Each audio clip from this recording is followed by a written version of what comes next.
Hello दोस्तों, सीखो Bharat official में आप सभी का स्वागत है। और आज का हम लोग का फिर से हिस्ट्री का टॉप 10 क्वेश्चन लेके आए हैं आपके सामने, जो कि बहुत ही महत्वपूर्ण क्वेश्चन रहते हैं और आपको इससे डेफिनेटली आप इससे स्कोर करने वाले हैं अपने कॉम्पिटिटिव एग्जाम में। तो पहला क्वेश्चन है, question number 1, who is the father of history?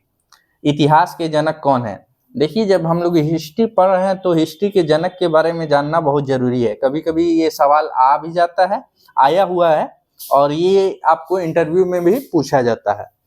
तो ये पहला क्वेश्चन है, तो इसका ऑप्शन देख लेते हैं। ऑप्शन ए है हेरोडोटस, ऑप्शन बी है इराटोस्थीन ऑफ साइरिन, ऑप्शन सी है एडम स्मिथ, ऑप्शन डी है महात्मा गांधी। तो सही उत्तर हो गया ऑप्शन ए, हेरोडोटस।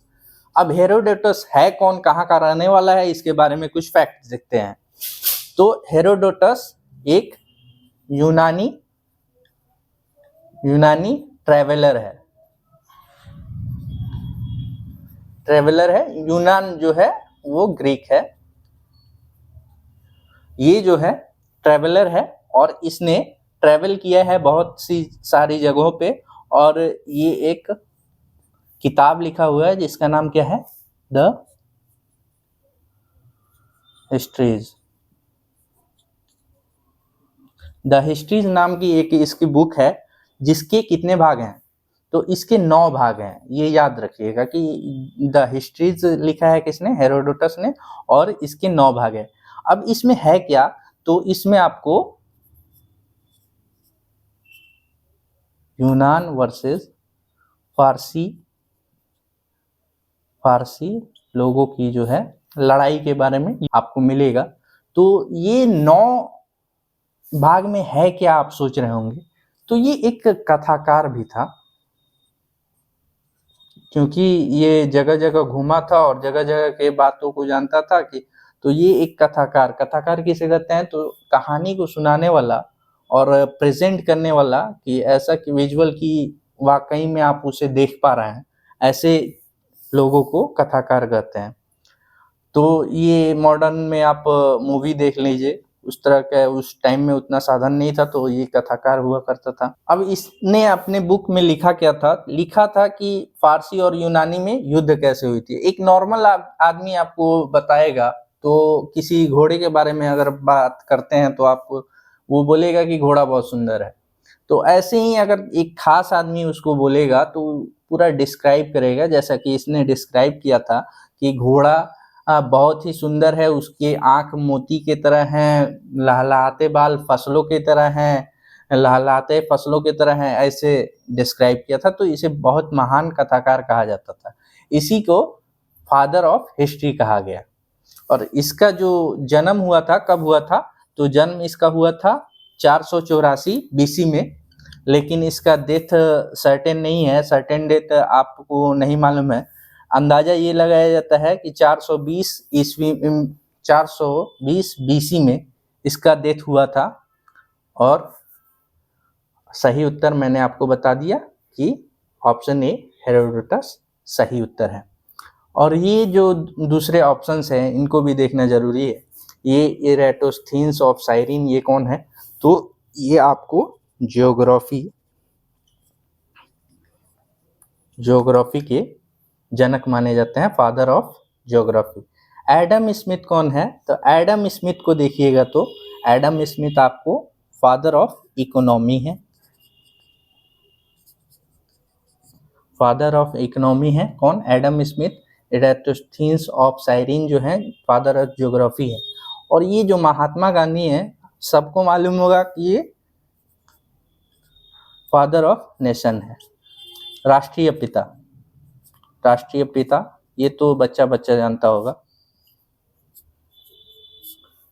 ठीक है, तो ऐसे मैंने बता दिया आपको। सही उत्तर हो गया ऑप्शन ए, हेरोडोटस।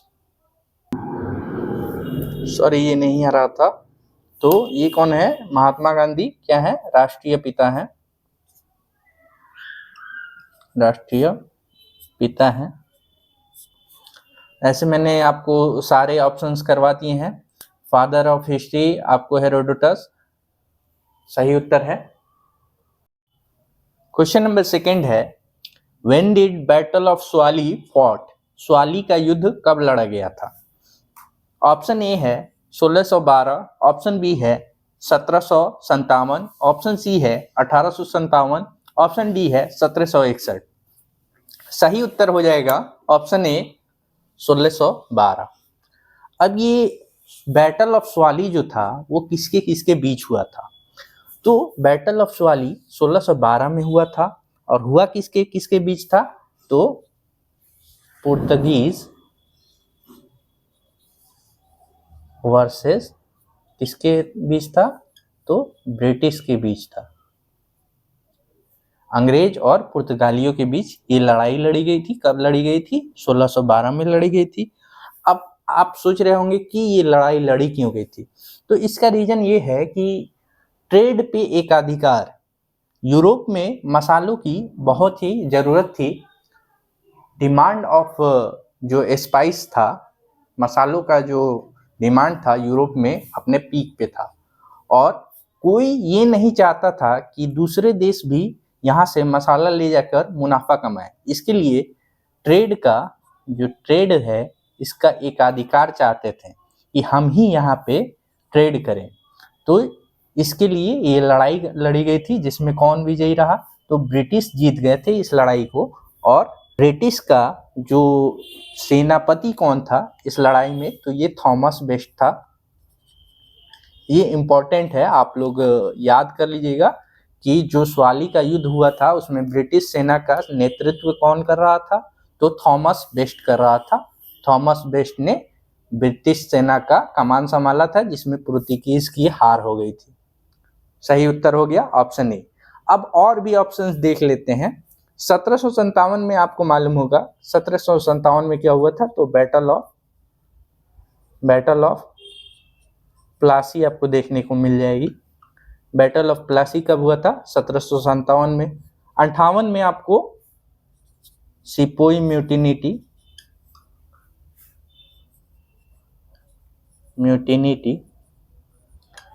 सिपाही विद्रोह, जो कि आज़ादी की तरफ पहला कदम था।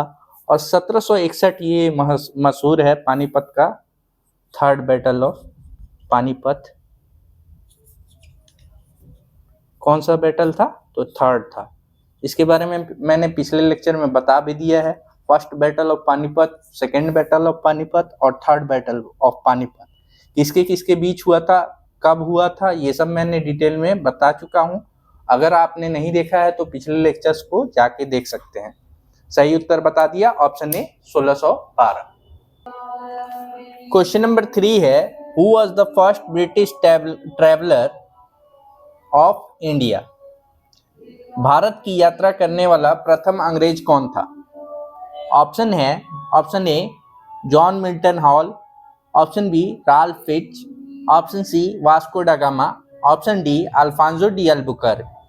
तो आप लोगों में से मुझे यकीन है कि बहुत से लोगों ने आंसर क्या दिया होगा? आंसर दिया होगा option A John Milton hall, जो कि आपका आंसर गलत हो जाएगा। अब क्यों गलत हो जाएगा ये देखते हैं। जॉन मिल्टन हॉल पहली बार आया था, लेकिन फिर भी आपका आंसर गलत है। अब आप कहेंगे कि कैसे गलत हो सकता है, अगर पहली बार आया है, वही तो पूछ रहा है। ये आया था पहली बार, कब आया था? तो 1599 में आया था ये ब्रिटिश यात्री। लेकिन ये आपको जल मार्ग से आने वाला प्रथम यात्री था। जल मार्ग से आने वाला प्रथम यात्री था। लेकिन यहाँ पे सवाल ये नहीं है कि भारत में जल मार्ग से प्रथम बार कौन आया। प्रथम बार असल में राल्फ फिच सही आंसर हो जाएगा। राल्फ फिच ही आपको पहली बार भारत आया था। कब आया था? आप टाइम पीरियड देखोगे आपको खुद मालूम चल जाएगा कि मैंने ऐसा क्यों कहा। ये आया था आपको 1583 में, और लौटा कब था? 1591 में। ये आया था आपको स्थल मार्ग से, स्थल मार्ग से आया था, और ये जल मार्ग से आया था।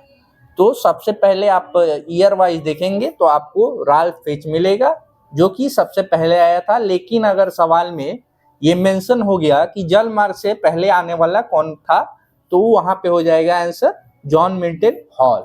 लेकिन यहाँ पे आपको सवाल में पूछा गया है कि प्रथम कौन आया था, तो प्रथम आया था राल्फ फिच। ऑप्शन सी और डी को ऐसे ही आप कैंसिल आउट कर सकते थे, क्योंकि ये ब्रिटिश यात्री ही नहीं है। ये कौन है, तो ये दोनों के दोनों आपको पुर्तगीज है। तो सही आंसर मैंने आपको बता दिया, option number B Ralph Fitch. Question number 4 है, battle of Bedara fought in which year? Bedara का युद्ध कब लड़ा गया था? ऑप्शन ए है 1612, option B 1579, option C 1605, option D 1759। तो सही उत्तर हो जाएगा ऑप्शन डी 1759। ये बेदरा का युद्ध, जिसे क्या कहते हैं, एक और नाम है इसका, बेदरा का जो युद्ध है इसका और एक और नाम है जो कि याद रख लीजिएगा, ये भी पूछ सकता है, चिंसूरा का युद्ध। चिंसूरा का युद्ध, बैटल ऑफ चिंसूरा, इसके दो नाम हैं, तो आप लोग याद रखिएगा। ये कब लड़ा गया था, तो 1759 में लड़ा गया था। किसके किसके बीच लड़ा गया था, तो इसमें एक आदमी, एक पक्ष था आपको ब्रिटिश, और दूसरा पक्ष क्या था, दूसरा पक्ष आपको था Dutch.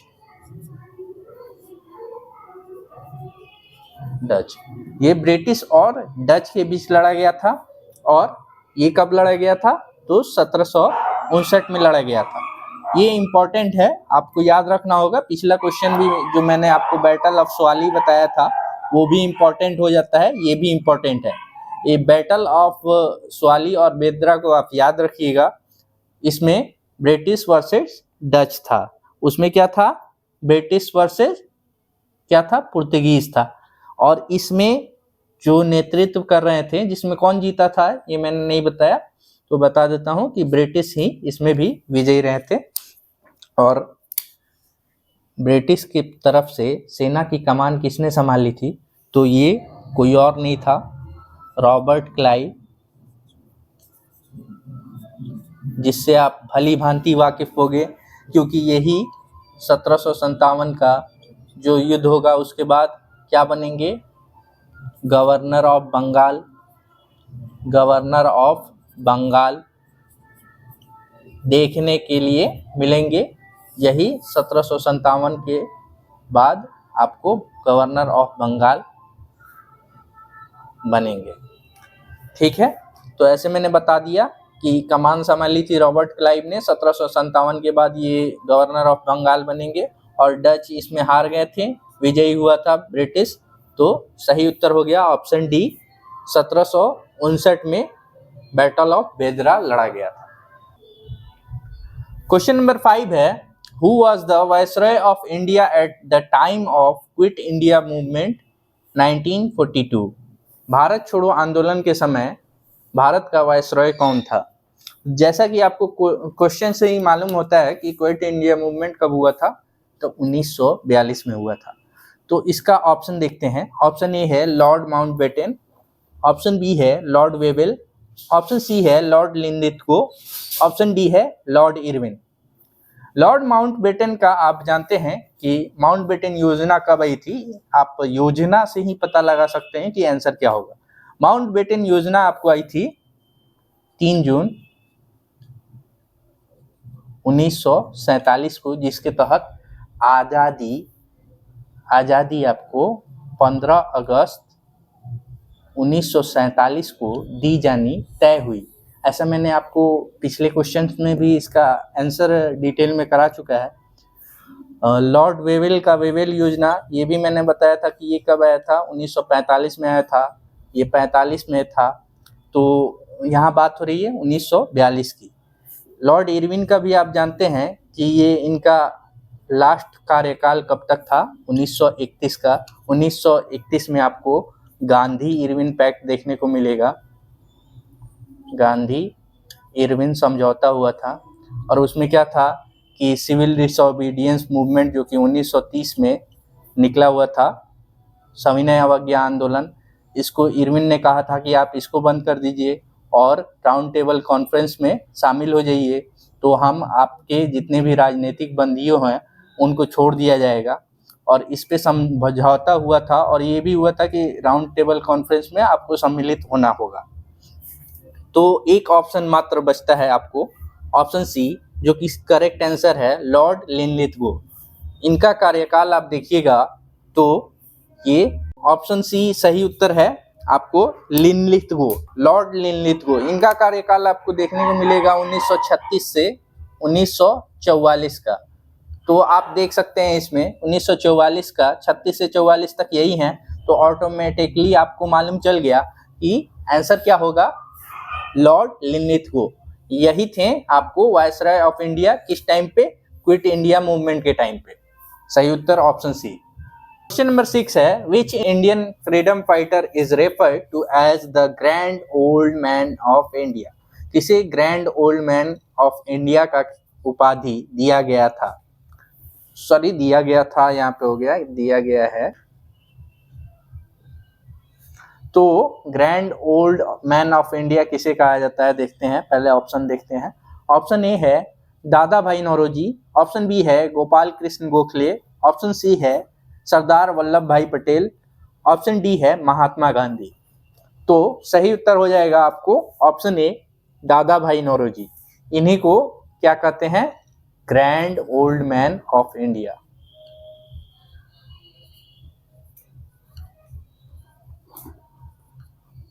Grand old man of India.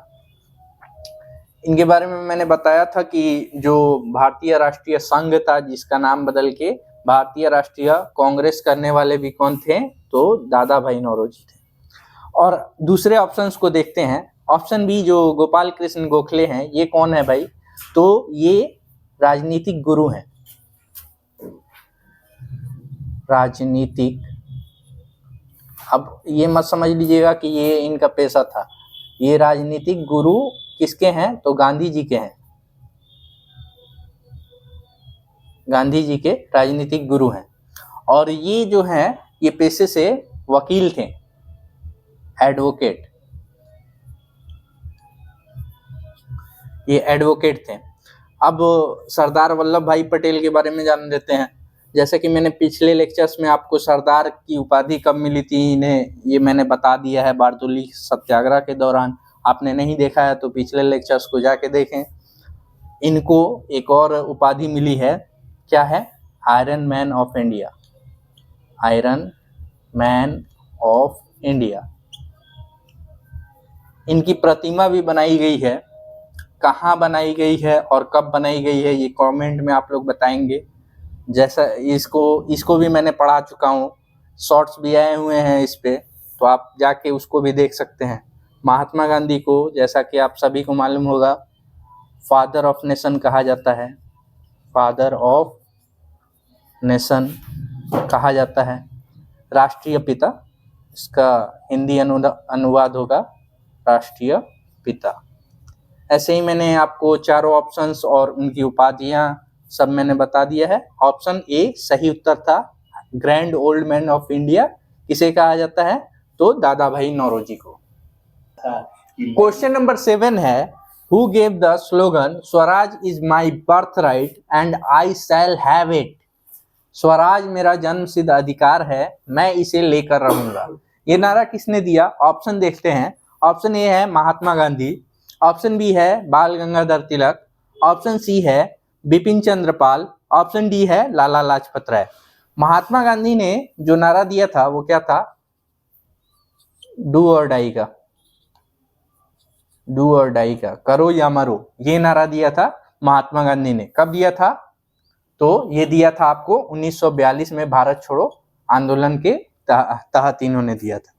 और ये बाल गंगाधर तिलक, इसका सही उत्तर हो जाएगा स्वराज मेरा जन्मसिद्ध अधिकार है और मैं इसे लेकर रहूंगा। ये किसने कहा था, बाल गंगाधर तिलक ने। तो ऑप्शन नंबर बी सही हो जाएगा। अब इनके बारे में देखते हैं। बाल गंगाधर तिलक जो है, इनकी मृत्यु हो गई थी दुर्घटनावश। कब हुई थी, 1 अगस्त 1920 को। ये क्या कौन सा डेट है भाई, ये वही डेट है जब आपको असहयोग आंदोलन असहयोग आंदोलन असहयोग आंदोलन की शुरुआत हो रही थी और फर्स्ट ही दिन कांग्रेस को एक झटका लगता है। 1 अगस्त 1920 को बाल गंगाधर तिलक की मृत्यु हो जाती है और बाल गंगाधर तिलक को लोकमान्य तिलक भी कहते हैं, लोकमान्य तिलक। ये जो है 1 अगस्त 1920 को इनकी मृत्यु हो गई और इसी के एवज में एक अर्जेंट सेशन रखा गया कांग्रेस का, वो उसे क्या जाना जाता है, विजयवाड़ा का अधिवेशन हुआ कांग्रेस का, जिसमें अध्यक्ष कौन थे, तो यही थे लाला लाजपत राय। ये विजयवाड़ा का अधिवेशन के अध्यक्ष थे। इसमें क्या हुआ था, इसमें क्या करना था कि 1 करोड़ रुपए 1 करोड़ रुपए आपको जुटाने थे और उसके बाद क्या करना था, उससे 20 लाख लोगों को क्या करना था, 20 लाख लोगों को चरखा बांटना था। दुर्भाग्यवश 1 करोड़ रुपया जो था वो नहीं हो पाया, जिसके वजह से ये चरखा नहीं बांटा जा सका। और लाला लाजपत राय के बारे में भी कुछ जानते हैं। लाला लाजपत राय की मृत्यु भी हुई थी, वो साइमन कमीशन के विरोध में हुई थी। साइमन कमीशन के विरोध में इनको 17 सितंबर 1928 को इनकी मृत्यु हो गई थी। ये विरोध कर रहे थे साइमन कमीशन का और लाठी चार्ज हुआ, जिसकी वजह से इनके सर पर गहरी चोट लगी और 17 सितंबर 1928 को इनकी मृत्यु हो गई। ऑप्शन नंबर बी सही उत्तर है। क्वेश्चन नंबर 8 है, which movement was called Himalayan blunder by Gandhi ji? किस मूवमेंट को गांधी जी के द्वारा हिमालयन ब्लंडर कहा गया था? Option A civil disobedience movement, ये शॉर्ट फॉर्म में लिखा हुआ है। Option B Rowlatt movement, option C salt march, option D Bardoli Satyagraha. तो सही उत्तर हो जाएगा आपको रोलेक्ट मूवमेंट। ये रोलेक्ट एक्ट आया था, जिसके तहत आपको इसे एक और नाम दिया जाता है रोलेक्ट एक्ट को। इसी के विरोध में रोलेक्ट मूवमेंट चलाया गया था, रोलेक्ट सत्याग्रह। तो रोलेक्ट एक्ट जो था वो देखते हैं क्या था उसमें। आपको ये रोलेक्ट एक्ट को पहले देख लीजिए, इसको ब्लैक लॉ काला कानून इसे कहा गया। इसमें क्या था, इसका एक आप देख लीजिए, नो वकील, नो अपील, नो दलील, ऐसे आप इसको समझ सकते हैं। मतलब कि कहना क्या था कि अगर आप राजद्रोह यानी कि सरकार के खिलाफ जाते हैं तो आप वकील नहीं रख सकते हैं अगर केस में जाते हैं, तो इसके खिलाफ आप अपील भी नहीं कर सकते हैं कि आप निर्दोष हैं, और दलील तो दे ही नहीं सकते हैं। इसी के खिलाफ में रोलेक्ट मूवमेंट चलाया गया, रोलेक्ट सत्याग्रह। किसके द्वारा चलाया गया था, तो महात्मा गांधी के द्वारा चलाया गया था। महात्मा गांधी के द्वारा चलाया गया था। इसमें क्या हुआ था, एक घटना हुई थी। कहाँ पे हुई थी, तो अमृतसर में हुई थी। कहाँ हुई थी, तो अमृतसर में एक घटना हुई थी। अमृतसर में एक घटना हुई थी। क्या हुआ था वहां पे,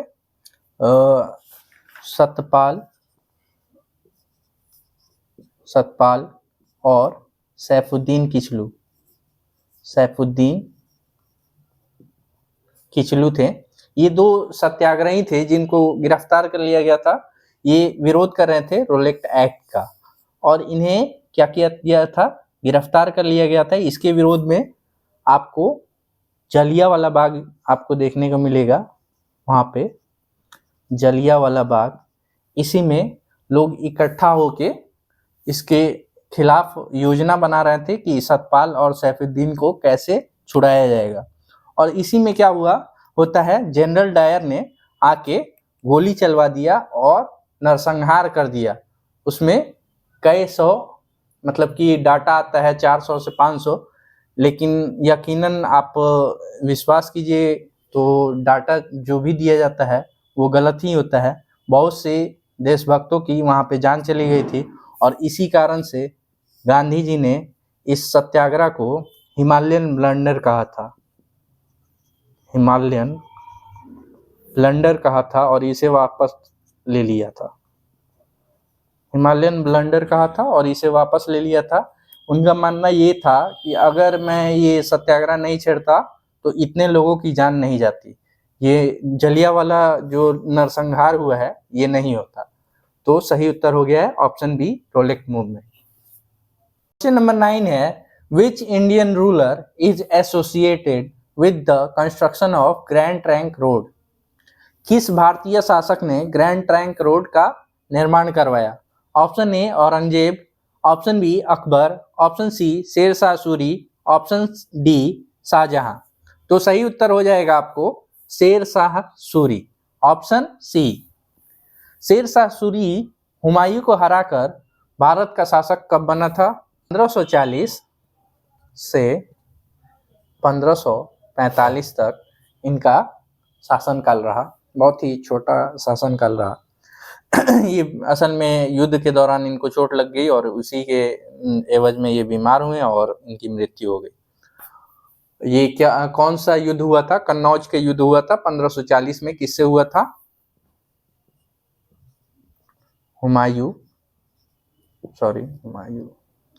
हुमायूं और वर्सेस ये शेरशाह सूरी।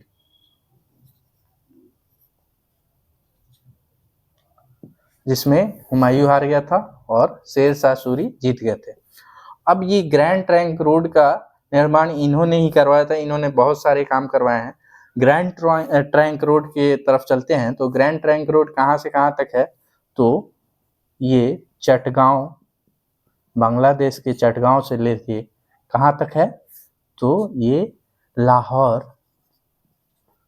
से होते हुए अफगानिस्तान तक है।